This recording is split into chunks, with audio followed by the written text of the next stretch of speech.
Big alert. కొత్త rations cards వస్తున్నాయి. తెలంగాణ ప్రజలకు కాంగ్రెస్ ప్రభుత్వం శుభవార్త తెలిపింది. నూతన సంవత్సరం కానుకగా కొత్త రేషన్ కార్డుల మంజూరుకు సంబంధించిన ప్రక్రియకు ఆదేశాలు జారీ చేసింది. ఎన్నో ఏళ్లుగా ఎదురు చూస్తున్న లక్షలాది మంది నిరుపేద కుటుంబాలకు ఆహార భద్రత కల్పించేందుకు ప్రభుత్వం నిర్ణయించింది. కార్డు లేని కుటుంబాలకు కొత్తగా రేషన్ కార్డు పొందేందుకు ఈ నెల 28 నుంచి దరఖాస్తులు స్వీకరించనున్నారు. అంతేకాకుండా ప్రస్తుతమున్న రేషన్ కార్డుల్లో సవరణలకు కూడా ప్రభుత్వం ఆదేశాలు జారీ చేసింది.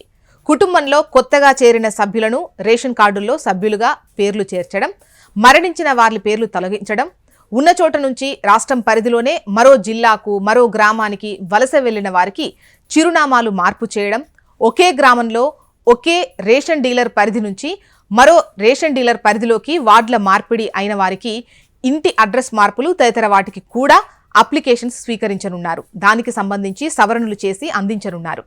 ప్రభుత్వం కొత్త రేషన్ కార్డుల మంజూరుతో నిరుపేద కుటుంబాల కష్టాలు తీరనున్నాయి.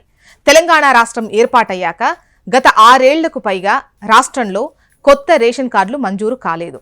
రేషన్ కార్డుల మంజూరుకు సంబంధించిన ప్రక్రియ మొదలు పెట్టినప్పటికీ వివిధ కారణాల వల్ల అది మధ్యలోనే ఆగిపోయింది.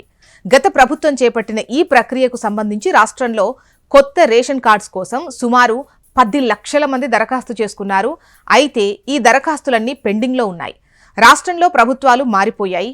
గత బీఆర్ఎస్ ప్రభుత్వ స్థానంలో కాంగ్రెస్ ప్రభుత్వం ఏర్పాటు కావడంతో ఇప్పటికే పెండింగ్లో ఉన్న దరఖాస్తులపై ఆశలు చిగురించాయి.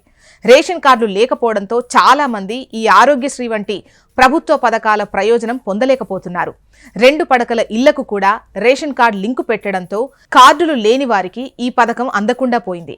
కేంద్ర రాష్ట్ర ప్రభుత్వాలు అమలు చేస్తున్న వివిధ సంక్షేమ పథకాలకు రేషన్ కార్డు లింకు వల్ల ఏళ్ల తరబడి పేదలు సంక్షేమ పథకాలు పొందలేకపోతున్నారు. కొత్తగా ఏర్పడ్డ ప్రభుత్వం కొత్త రేషన్ కార్డుల మంజూరుకు చర్యలు చేపట్టడంతో పేద కుటుంబాలు హర్షం వ్యక్తం చేస్తున్నాయి.